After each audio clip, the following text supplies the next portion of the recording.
Tonight on Localite, Gary Boggs shares his passion for soaring and piloting glider planes. Gary holds many Oregon soaring records and has plans to set more. When he isn't flying by himself, he's taking up guests and teaching others to fly. That's all right now on Localite. So Gary, a guy from Indiana with a love for flying, ended up out here in the Northwest. There's got to be a lot of story behind that. Well, you know, as a kid, I was always fascinated by birds and airplanes. And in 1967, National Geographic came out with an article on gliders, and I must have read that article 20 times. I was hooked. I just thought that it was the coolest thing ever, that you could fly hundreds of miles and go tens of thousands of feet without an engine. Just thrilled me.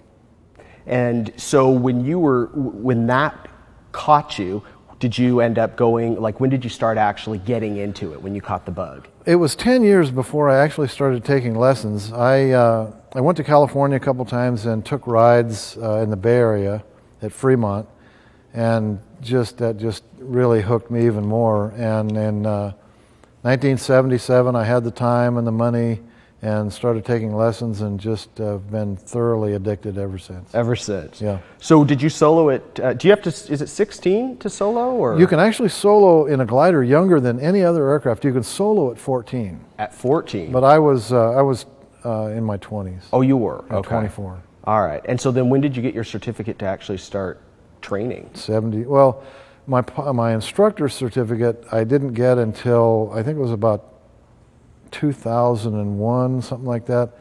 Good buddy of mine, Dave Wiley, who flies everything and was a well-known aviator, he came to me and encouraged me to share my gift. You know, he talked me into it. Talked you into it. Yeah.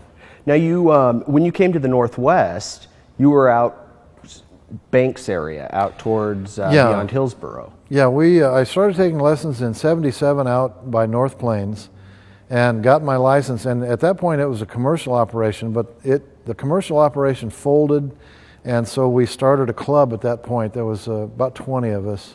For years and years, it was only 20 people, and just had a few gliders and started a club, and it's been successful ever since. How many members now? I think there's about 75 or 80 members. We've been over 100 for a while. Really? But it's fallen back a little bit. So how did the transition from the Hillsboro Banks area out to Hood River, how did that happen? Over the years, I came up to Hood River and flew gliders. There was a glider operation back in the 80s here, and I flew a couple of times, and just Hood River, with all the fantastic wind that we have, is just an incredible place to fly gliders, and it always intrigued me. And I had a farm for years. I was a farmer in Shoals. We had a farm in Shoals. And in 2001, we sold the farm, and I thought, what am I going to do with the rest of my life? And I thought, you know, I'm going to buy some gliders, move to Hood River, and start an operation. Seriously, that's just like that? Yeah. And that's what you did? That's what I did. And you know, this is just an unbelievable place to fly. People come here from Europe, and they just marvel at our gorgeous mountains and the wind and the gorge, and it's so beautiful. So what is it that makes this area so attractive for flying gliders? Because I know for pilots flying, you know, aircrafts with engines, it's the wind's not necessarily a benefit. Yeah, and that's, you know, it is a real benefit to us, and it's also nice because when it's real windy, most power guys don't want to fly. It's like sailboats and powerboats. You know, a day that's good for powerboating is not a good day for sailboats, and it's the same way with the gliders. When the wind blows, that provides a lot of energy. The wind blows against the mountain and has to go up to go over the mountain, and so a glider is always going downhill. Not very fast, but it's always coasting downhill at 100 or 200 feet a minute. And so we have to find air that's going up faster than the glider's going down, and it carries us up with it. Now, how do you find that air?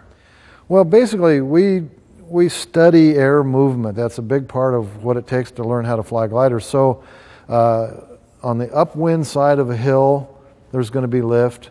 And on the downwind side of a tall mountain like Mount Hood, Mount Hood acts just like a big rock in a river, and the water comes over the mountain and then it flips up again. Just like in a big river in a rock, downstream of the rock you get a great big wave, and the air acts just like the water does. It creates a big wave downwind of the mountain, and that's where we get the incredible high altitude flights that we get. So how fast sometimes are you lifted, elevated up?